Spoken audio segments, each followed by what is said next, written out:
Hello, my name is Ryan Yoakum, and today we're going to discuss how to organize and write your literature review for the Media and Entertainment Theory class. Our previous videos looked at how to find articles relevant to this literature review, but today we're going to really get down into the organization and writing components of how to craft that literature review for your own research. One thing I want to mention real quick as well before we jump into that is that if you're looking for inspiration, one of the best ways to get that is actually to go into the articles you're using themselves.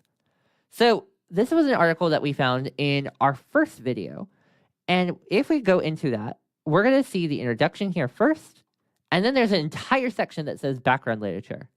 This is essentially a literature review, and all scholarly articles are going to have that.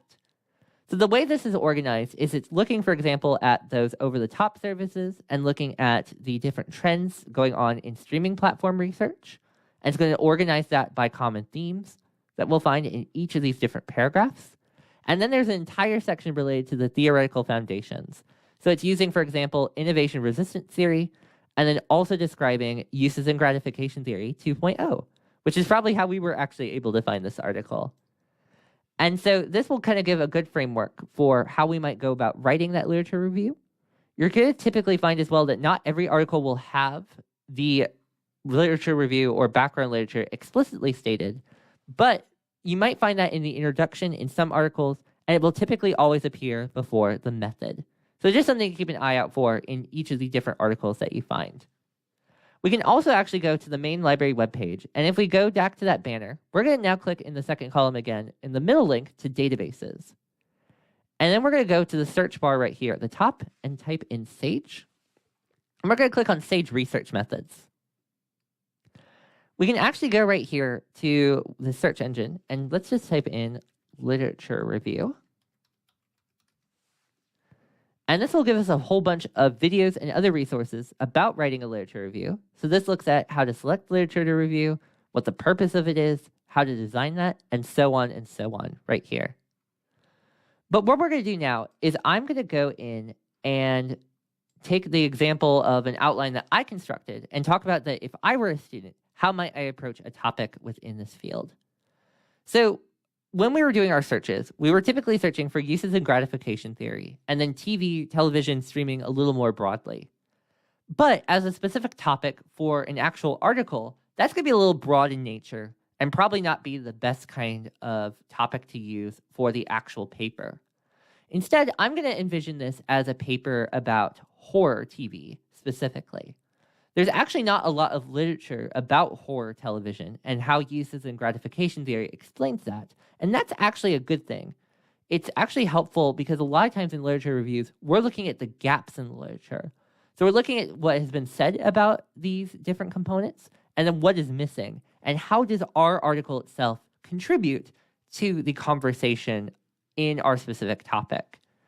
So you're not going to find a lot of articles specifically looking at uses of gratification theory in horror, but that's why we were doing the broad searches to begin with. And once we have that, we can then kind of craft those sources together from what is available and then look at how we might apply those sources to our specific topic. So I organized my literature review into 3 different components. I thought first about the uses and gratification theory more broadly, and that's similar to what we were seeing here at the end, where it looked at the theories individually. We can also then think about this in terms of what does that mean for television and how has uses and gratification theory been used in television. And then we weren't necessarily finding articles about this in our first videos, but I might also look for why horror as a genre might be popular within media. And what you're seeing is that they're not necessarily all of our topic, but they're different aspects of our topic that we can then bring all of that literature together and then basically combine that to focus on our topic specifically. And in this last one specifically about horror genre as a media and looking at why people are interested and engaged in that, we may actually find other theories that are not the uses and gratification theory that may have been used to explain that interest, but there might be something within the uses and gratification theory that can better explain our fascination and engagement with horror for those different fans and genres of that genre, basically. So just something to keep in mind as we're crafting that. And then with the sources specifically, we're not going to basically write a summary of each source. So you'll see I do put the different sources right here cataloged, and we're going a little more broad here. I didn't find exact specific sources to use, but I'm more making the point in this video. It's not going to be like an annotated bibliography where we say source A says this, here's how I'm going to apply that to this paper. We're rather going to put all the sources in conversation with one another. So I might have found 4 sources, for example, that look at uses in gratification theory, and we're going to use those rather than summarizing them to put them in conversation and see where they might complement one another, where they might touch on different components, or potentially where they might even contradict one another and have different ideas of what uses in gratification theory is. And then you might find as well that you're not necessarily bound with one organization for that. So in this example, source B that I have is both in the uses of gratification theory and it's in television. It might actually touch on multiple topics right here, and we can actually keep bringing back different sources depending on how relevant they are to the topics. So we're not going to necessarily organize this by the sources and then just provide summaries, but rather we're going to think more broadly about the topics and then fit the sources into those topics as we're explaining that. So to give a kind of tangible example again, I just kind of wrote a sample of how you might structure and organize that. So I wrote, for example, here, uses in gratification theory is, and then you would go on to explain it, and citing that by just putting the last name of the author and then the year that article was published. You can also cite your different articles right here by saying, according to the author, and mentioning that specifically in the sentence by, again, using the last name and then putting in parentheses after that the year, and then saying this theory explains all of this, basically. And that's what you're going to find typically how this is organized and structured. So this will explain, for example, in the uses of gratification theory, this will explain how that has been used in the past and what that definition is. You'll find a couple of different paragraphs here, and you'll go into that there. You'll also see that I just used 2 different paragraphs here. You don't necessarily have to keep it within one paragraph. You can use multiple paragraphs as you see needed. So I thought about this, for example, in thinking about how maybe uses in gratification theory has changed. And we even find that actually in the other article by looking here at uses in gratification theory 2.0. So that could be a great place to kind of distinguish those different theories or how that's evolved over time.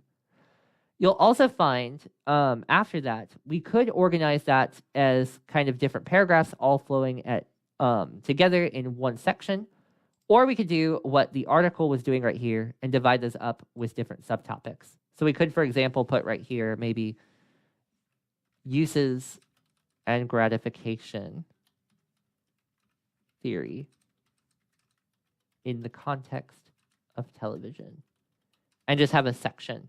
The main point, though, is that the way we want to organize this is that it should flow correctly, and we shouldn't just jump from one source to another or from one topic to another abruptly, but let that flow. So you'll see, for example, we talk about the explanation right here, and then we get a little more specific and then narrow that down into TV and what different sources might say about that, citing different authors right here. And then finally, where we end is on the horror film genre. And then we might say, for example, if there is a gap, something, let's say, that scholars haven't applied uses in gratification theory to the horror film genre, there is some literature that discusses what's popular, and then we jump into those sources too. If you want to cite multiple sources in the same sentence as well, I showed that right here where we have source G and source I, and you'll typically find that that semicolon right here is going to be very helpful for being able to cite multiple citations within a specific sentence right here. So you're able to do that as well. And that's basically going to be your literature review. As you see again right here, we have kind of the opposite structure where it looks at the streaming services first and then the theory. But you can really just organize that depending on what seems fit.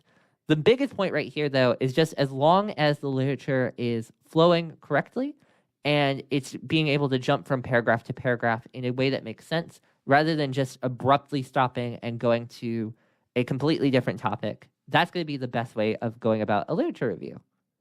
And that's all I wanted to talk about for today. But if you have any questions about how to organize or even write your literature review, you can always reach out to me, and I'd be more than happy to help you out. Thank you so much, and I wish you the best in writing out your literature review.